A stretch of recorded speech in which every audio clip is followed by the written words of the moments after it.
Pivot table. पहले हम pivot table के बारे में जानते हैं, हम पाइवट टेबल को क्यों यूज करेंगे। पाइवट टेबल का यूज हम डेटा को समराइज करने के लिए, डेटा को एनालाइज करने के लिए और डेटा को रिप्रेजेंट करने के लिए यूज करते हैं। पाइवट टेबल लगाने से पहले आपको डेटा के बारे में समझना होगा। जैसे डेटा आपको दिख रहा है, इसके बारे में समझना होगा कि डेटा क्या है। जब तक डेटा को नहीं समझ पाओगे तब तक आप पाइवट को नहीं यूज कर पाओगे। डेटा समझने के बाद फिर आपको पता होना चाहिए आप बनाना क्या चाहते हो, आपको रिजल्ट आउटपुट क्या चाहिए, किस तरह का चाहिए, किस लेआउट में चाहिए, ये सब आपको डिसाइड करना पड़ेगा, फिर आप पाइवट टेबल का यूज करोगे।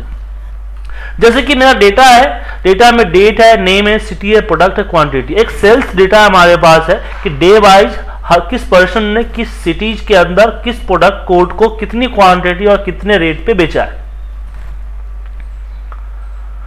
अब इसी का यूज मुझे करना है, इसी पे हमें एक रिपोर्ट निकालनी है कि एवरी पर्सन ने कितनी क्वांटिटी ओवरऑल सेल की है। मुझे ये चाहिए कि पर्सन के नेम और सम ऑफ द क्वांटिटी। तो पाइवट लगाने से पहले आप देख लीजिए कि आपका कोई हेडिंग ब्लैंक तो नहीं है। अगर आपका हेडिंग ब्लैंक हुआ तो फिर पाइवट आपका काम नहीं करेगा। तो इस चीज का ध्यान जरूर रखिएगा कि आपका हेडिंग ब्लैंक ना हो। उसके बाद सिलेक्शन कीजिए, इंसर्ट पाइवट टेबल। अब यहां पे अगर मैं ओके कर दूं तो मेरा पाइवट एक क्या करेगा, एक नई सीट इंसर्ट करेगा और उसमें इस पाइवट को लगा देगा। अगर आपके पास मेरे पास पाइवट के ऑलरेडी बनी बनाई सीट्स हैं तो मैं उस पे इसको अप्लाई कर सकता हूं, लेकिन उसके लिए मुझे नीचे वाला ऑप्शन जो है एग्जिस्टिंग वर्कशीट पे सिलेक्ट करना पड़ेगा और पाइवट कहां से स्टार्ट हो उस पे जाना पड़ेगा। आपने देखा कि जैसे ही मैंने पाइवट पे ओके किया, एक नई शीट पे या फिर जो शीट्स मैंने दी है उस शीट्स पे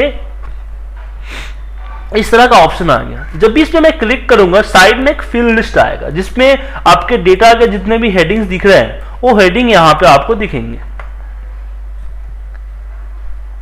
अब इसमें से मुझे चाहिए कि किस बंदे ने कितनी सेल की है। तो हमारा डेटा में नेम है हमारे, तो इस नेम वाले कॉलम को उठा के रो लेवल में डाल देंगे। और सम ऑफ द क्वांटिटी चाहिए, तो देखिए जिस पे इसको हम जरूरी नहीं कि रो पे ही रखें, रो पे रखोगे तो डेटा रो बाई जाएगा। अगर मैं इसको कॉलम पे भी रख सकता हूं तो कॉलम बाई जाएगा। इसमें चाहिए, लेकिन जिस पे मैथमेटिकल कैलकुलेशंस करनी है, मतलब कि सम करना है, काउंट करना है, एवरेज करना है, ऐसे फील्ड्स को हम हमेशा वैल्यू में रखते हैं। वैल्यू में रखते हैं, डिफॉल्ट आपको सम आता है। आप चाहो तो यहां से वैल्यू फिल सेटिंग में सम, काउंट, एवरेज, मैक्सिमम, मिनिमम भी कर सकते हो। उसके बाद अगर आप अमाउंट भी चाहते हो तो आप अमाउंट भी रख सकते हो। लेकिन जैसे आप इसमें एक से ज्यादा रखोगे ऊपर में आपको वैल्यू हो जाएगा, बाय डिफॉल्ट कॉलम पे जाता है, तो आपको इस तरह से रिपोर्ट बनेगा। इस वैल्यू फील्ड को उठा के अगर मैं यहां रख दूं तो आपको इस तरह से रिपोर्ट दिखेगा। मतलब सम ऑफ द क्वांटिटी जो कॉलम वाइज था और रो वाइज हो गया। तो कॉलम में रो का चक्कर होता है, कॉलम में रखोगे तो आपके डेटा कॉलम वाइज जाएगा, रो में रखोगे तो रो वाइज हो जाएगा। तो मुझे चाहिए कि अब मुझे थोड़ा सा चेंजिंग हो गया रिपोर्ट में कि मुझे हर पर्सन का सेल्स, ओवरऑल सेल्स चाहिए, लेकिन मेरे को ही पता करना है कि किस किस सिटी में है। तो किस किस सिटी में है और सिटी को हमने कॉलम में डाल दो, तो इस तरह से रिपोर्ट बन जाएगा।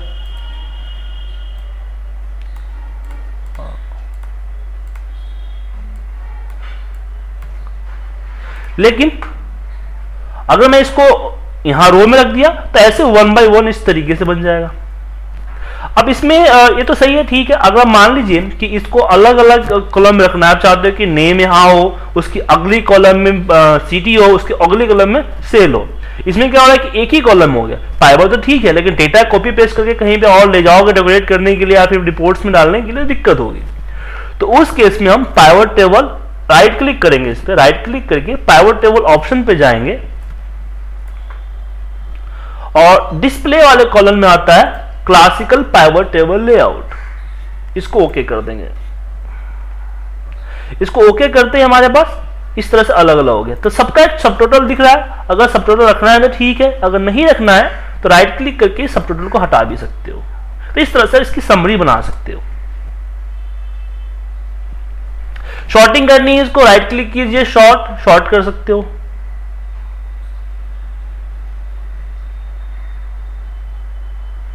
इसमें एक चीज और आता है कि अगर मैंने किसी एक पे भी वैल्यू पे जाके किसी एक पे भी डबल क्लिक कर दिया तो डबल क्लिक होते ही क्या करेगा, इस सुजीत का जयपुर का ओवरऑल डेटा एक नई सीट में कॉपी पेस्ट हो जाएगी। देखिए एक नया सीट इंसर्ट करेगा और डबल क्लिक करते हैं उसका डेटा उस पर कॉपी पेस्ट कर देगा। अगर ये फैसिलिटी आप नहीं चाहते हो तो आप राइट क्लिक कीजिए, पाइवट टेबल ऑप्शन पे जाइए, डेटा पे जाइए और अनेबल शो डिटेल्स को अनचेक कर दीजिए, अनेबल शो डिटेल्स। और इसमें डबल क्लिक करूंगा तो मेरा डेटा नहीं निकलेगा। अब बारी आती है फिल्टर की। हम रो एंड कॉलम के बारे में जान गए, अब बारी आती है फिल्टर की।